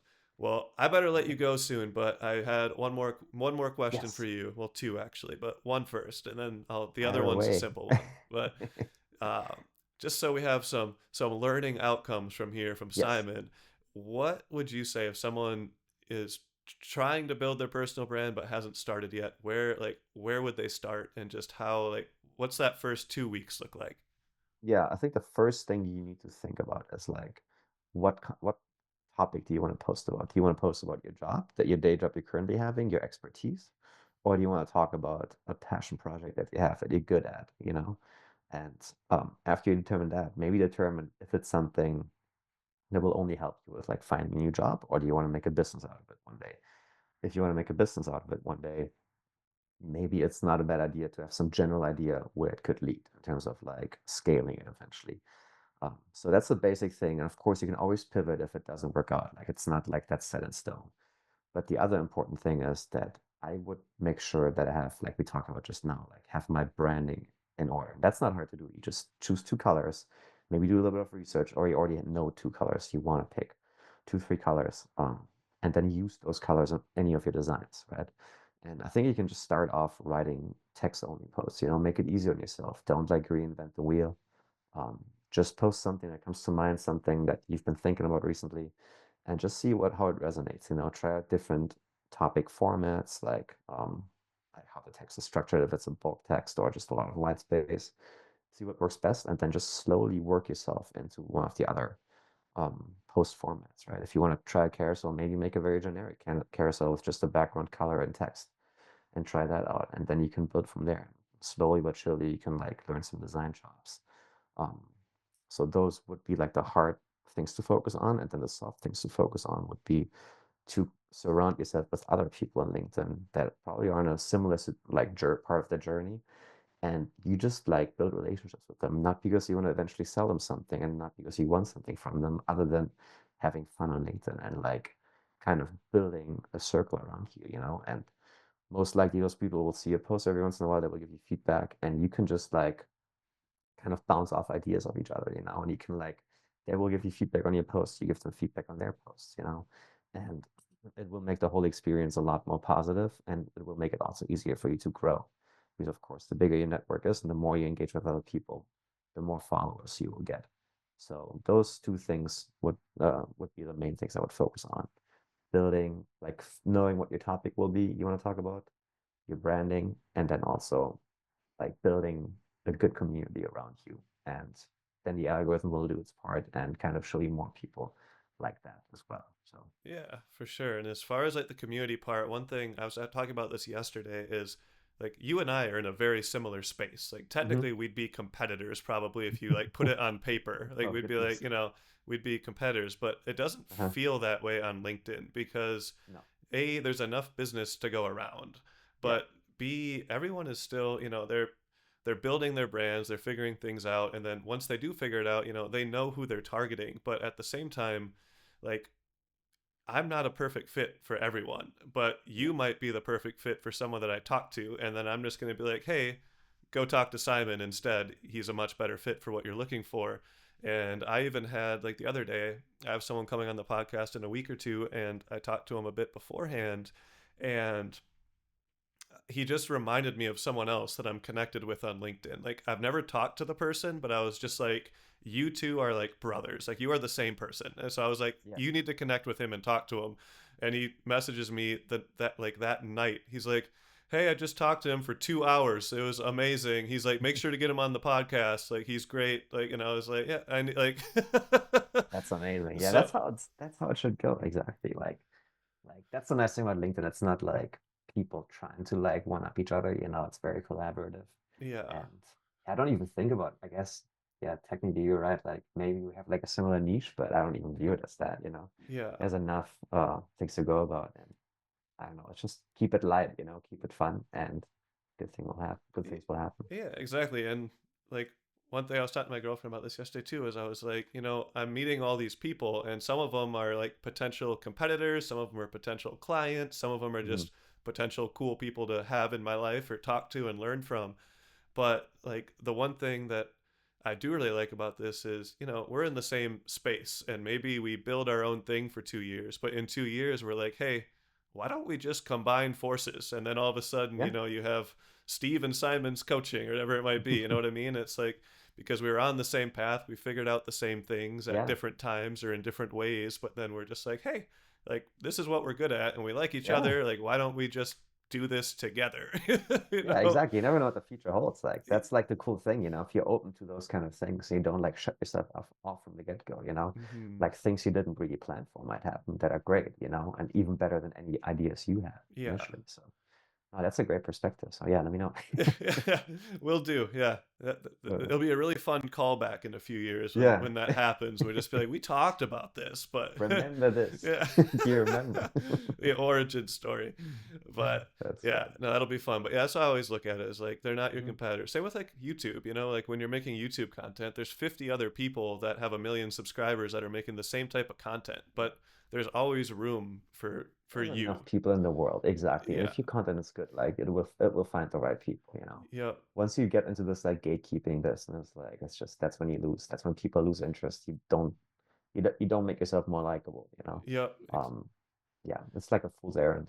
Yeah, no, I agree. I have a series I'm producing right now. I've released one episode of it where I just Mhm. basically unveil the curtain on like marketing agency secrets and stuff. And it's just Oh, yes, that's great. because I like transparency. The marketing agency that Mhm. I worked for full time out of college like was all about transparency. They used like for ad spend, they used the customer's credit card so they knew exactly how much they were spending like Mhm. on their ads. They weren't putting a fee on top of the, you know, of the ad Yeah, spend, and they would literally like screen share with the client and show them exactly what they were doing every month. And it's awesome. like Mhm. my job was essentially to teach the clients how to do stuff themselves so that Mhm. eventually they could cancel products with us and get some of the more difficult products with us. So like it was all about teaching them to do our job That's for them. fantastic, actually. I love that. Yeah. Sometimes I'm thinking about that as well. Like if I ever like were to offer some coaching on like personal branding, that's what I would like it to look like as well, right? Where like you don't do it for them, instead you do it with them Yeah. and you empower them to do it themselves. You know, it's kind of like going into what I talked earlier that I don't like necessarily having people do certain activities for me because I want to learn them myself. Mm-hmm. I would think that a lot of people would like to learn how to do things instead of having other people do that for them, Yeah. right? Especially if it's something as personal as a personal brand. Um, so yeah, no. And plus that kind of transparency, that's how you get trust from your clients, you know, and that's how you get good reviews. And I think it's a forgotten art nowadays in business, you know, that probably more organizations should get behind. But yeah, no, that sounds like a great place. Yeah, For sure, yeah, it was great. They're still around, actually. I still talk to the owner. Oh, He really? Oh, the cool. original sales guy bought the company Hmm. a couple of years ago, so he moved it down to Nebraska. But I Okay. actually have a call with him next week, so Oh, cool. just to check in and see how he's doing and see how the Yeah, agency's going. Um, that's awesome. Funny enough, they took Penguin as part of their name, they changed their name, and now it's something Penguin Digital. And I'm like, what? Oh, wait till Lucky hears about Yeah, I that. know. I was like, my business card when I worked there was a penguin. Like I literally made a Oh, that's penguin for funny. myself. So I was like, So what? you basically came up with that, That's yeah. I know. That's what I said. I was like, where are my royalties? But well, before Well, I, might be in for a tough conversation. No, right? Yeah, just no. He kidding. thinks we're just catching up. No. Doesn't know my lawyers Jokes on on the him. other end. Oh, But sorry to cut well, you off there. Simon, I'm gonna link you in the posts and the podcast and everything and Oh, your cool. LinkedIn. But before I let you go, is there anything you want to tell people as to why to follow you, why to connect, or anything you can offer, or just the type what you're doing right now and kind of where you're at in your life? Sure. I mean, like, I think if you're thinking about building a personal brand or you're still in the beginning stages, I think I have some really good tips that are easy to implement and can help you really gain more traction faster. And yeah, give me a follow, Simon Schmitz. But even if you're not like, and you're still at the beginning of your content journey, just don't give up. Things will get better. Like it's really rocking the beginning, especially on LinkedIn, when you come in with the expectation that you will grow fast. It doesn't happen that fast, but it will happen. So don't give up. Be ready to pivot, and yeah, good things will happen. And yeah, thanks, Stephen. Really appreciate being on the show. This was a ton of fun. I don't know how long we talked, but it was a hot minute, Yeah, no, that and was a it didn't long one. feel I long don't at know how all. long we talked either, but it went by quick. I can tell you that That's a much. good sign. Yeah. Yeah, no, it was awesome. So yeah, happy to be on here. Thanks for having me on it. And yeah, you're doing great stuff. And I think like people will get a lot out of this podcast series and your ideas in general. So appreciate that. And we'll talk soon. Yeah, I appreciate it too. And I heard Simon takes payment for coaching in 2 months' supplies of monsters. Oh God, my heart can't take that. Or can it? Never mind. One can every once in a while. 2 months supply. But, all Freudian slip right there. right. Okay. But all right, my friend, I appreciate it. We'll definitely have you back. So, Cool, we'll cool. definitely get you Always a back here pleasure. soon and definitely follow up with you on LinkedIn and keep watching your content and looking Heck forward to those yeah. videos that you're going to be making. So we'll see how that evolves and Yeah. see if I'll mine try. I'll evolve at try. all too in that time or if it's just me and Lucky hanging out still. But Even that's pretty cool. So yeah, say hi to Lucky and we'll talk soon, man. Appreciate it. will do. Thank you, Simon, and thank you everyone for Thank you. listening. We will see you again next week.